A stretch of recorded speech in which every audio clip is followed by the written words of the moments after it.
Hey there, welcome to Off Duty here on the WSJ YouTube channel. I'm Wendy Bounds. Here's a sneak peek at what we've got new for you today. First up, Kitty Greenwald with Slow Food Fast. She's cooking up whole wheat pasta with a raw tomato vinaigrette. I'm hungry. This sounds pretty good. Let's take a look.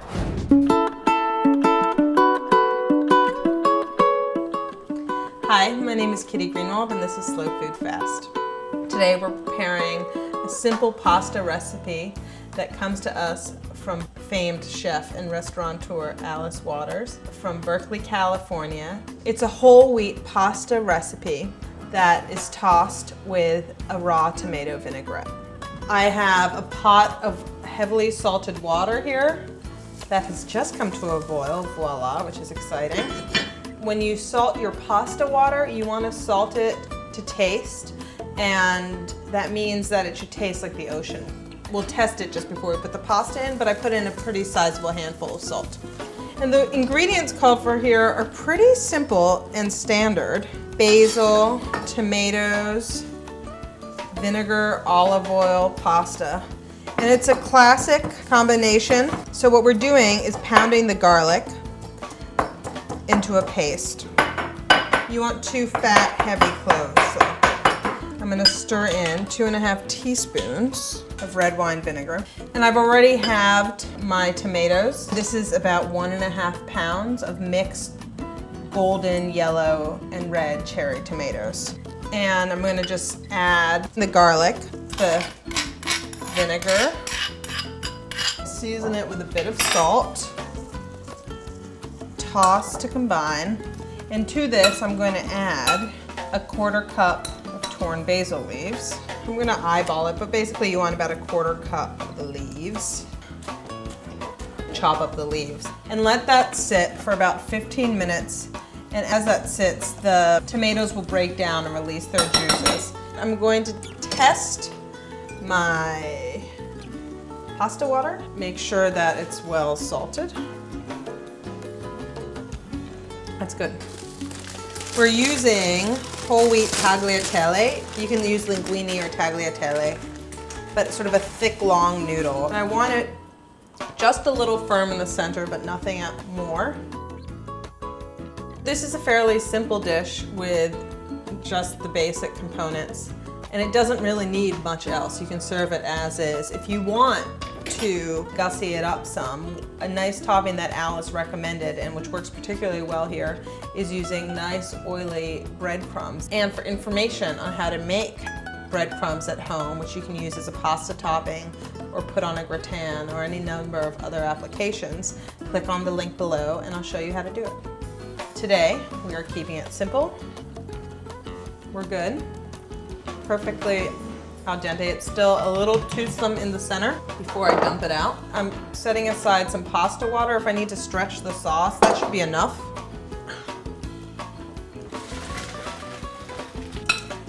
On goes my vinaigrette. Delicious. Out goes the cooking stuff. Here goes tossing. And just toss to coat. I'm going to stretch this a little bit. I'm going to add a little bit of hot pasta water, and this will just create a bit of a gravy to coat the noodles. So,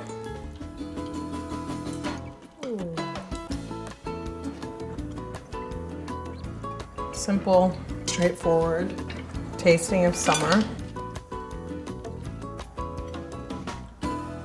Light and refreshing.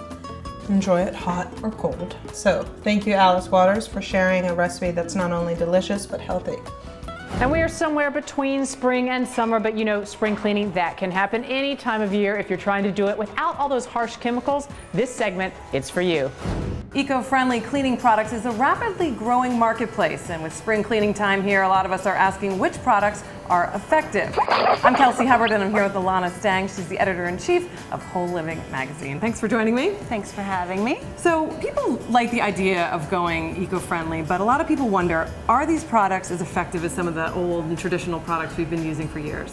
They are, and the nice thing is there's so many choices right now on the market. I think all of us are hearing that cleaning products is one of the categories like food that contains a lot of toxins.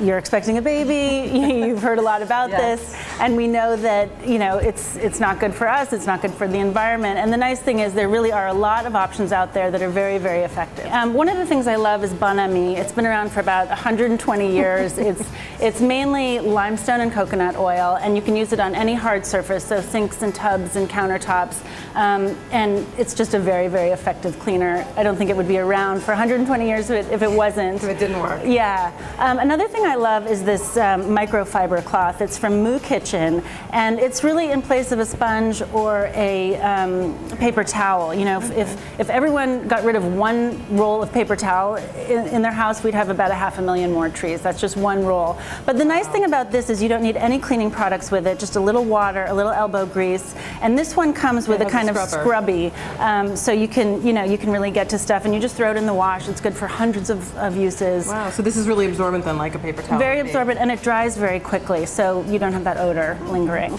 Okay, some sponges get and that kind of thing. Yeah, a little funky. Okay, and then here's the toilet bowl cleaner. Right, so this is from Method. It's a toilet bowl cleaner, but it has no bleach in it.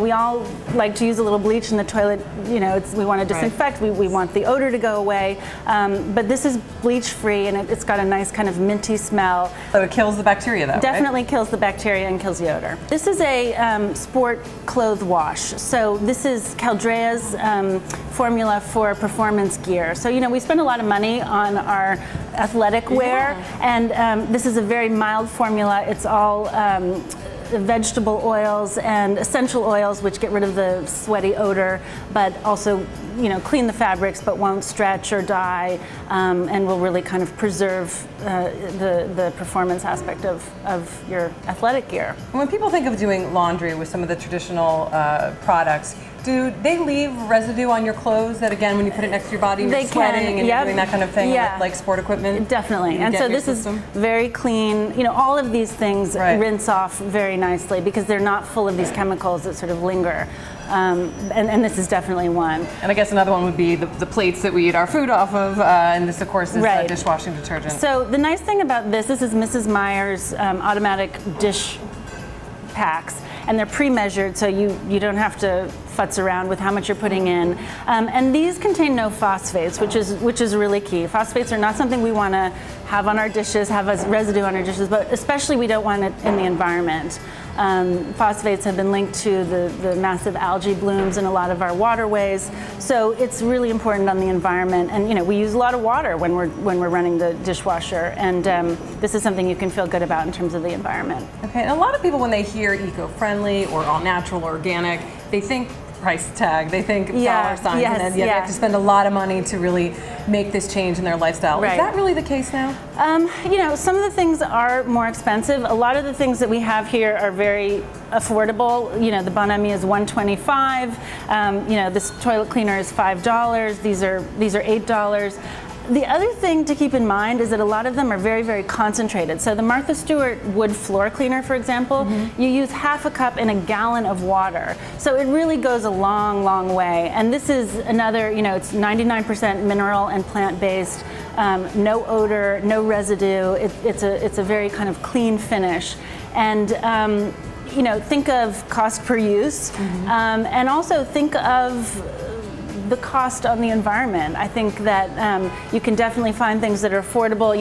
These towels are $5. The Caldrea Sport Wash is $10, but I don't know how many washes it's good for, but many. And one of the things that doesn't get factored in is really the cost of dealing with health issues or dealing with environmental cleanup when we factor that in.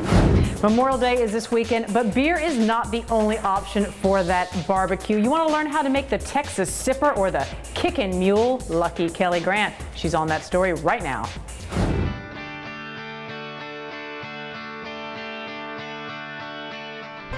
This Memorial Day, you don't need to stick with just beer at your barbecue. You can get creative and have a nice homemade cocktail as well. I'm here with Tito Beverage of Tito's Handmade Vodka, and Tito's going to show us a little bit about what new cocktail we might want to try.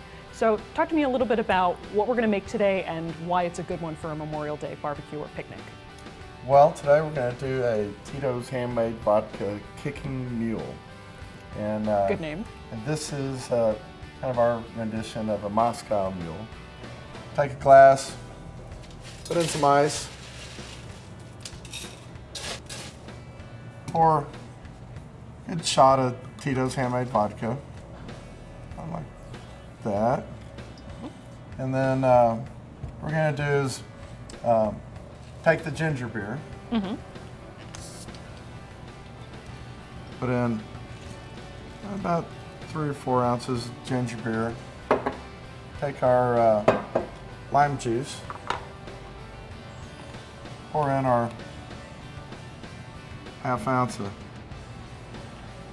lime juice, and garnish it with a little bit of lime. Voila. Kicking Mule. Tito's, ginger beer, lime.